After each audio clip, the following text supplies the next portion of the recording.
নির্বাচন মানেই উৎসব, আর এই উৎসবে জয় পরাজয়ের চেয়েও বড় হল টিকে থাকা। আপনি নিশ্চয়ই জানেন, মাঠ ছাড়লে চলে না। এই প্রেক্ষাপটে একটি রম্য গল্প নিচে দেওয়া হল।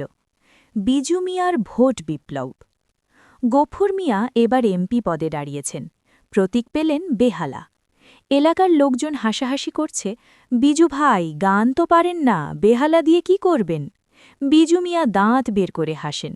তার মোটিভেশন একটাই, মাঠে নামলে হয় গোল দেব, না হয় গোল খাব। দর্শক হয়ে গ্যালারিতে বসে থাকব না। নির্বাচনের ঠিক আগের দিন বিজু মিয়ার প্রধান কর্মী জব্বার এসে কাঁদো কাঁদো মুখে বলল, বস, পাশের বাড়ির মজিদ ভাই তো বিরিয়ানি খাওয়াচ্ছে, আমাদের তো টাকা শেষ। বিজু মিয়া দমে যাওয়ার পাত্র নন। তিনি সোজা মজিদ ভাইয়ের ক্যাম্পের সামনে গিয়ে দাঁড়িয়ে পড়লেন।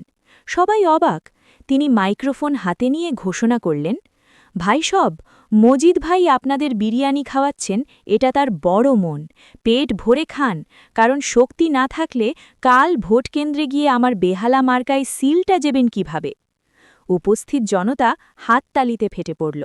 মজিদ ভাই তো বিজু মিয়া বুঝলেন এটাই হল রিভার্স সাইকোলজি। নির্বাচনের দিন দেখা গেল, বিরিয়ানি যারা খেয়েছে তারা মজিদ ভাইকে ভোট দিয়েছে ঠিকই, কিন্তু যারা বিরিয়ানি পায়নি তারা রাগে বিজু মিয়াকে ভোট দিয়ে দিল। বিজু মিয়া জিতলেন না বটে, কিন্তু মজিদ ভাইয়ের হারের পেছনে বড় কারণ হয়ে রইলেন।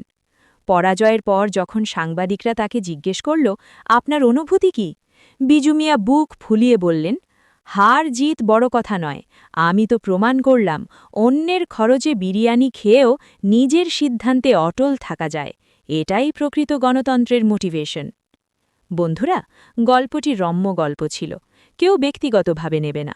ভালো লাগলে একটা লাইক, শেয়ার, সাবস্ক্রাইব আশা করতেই পারি।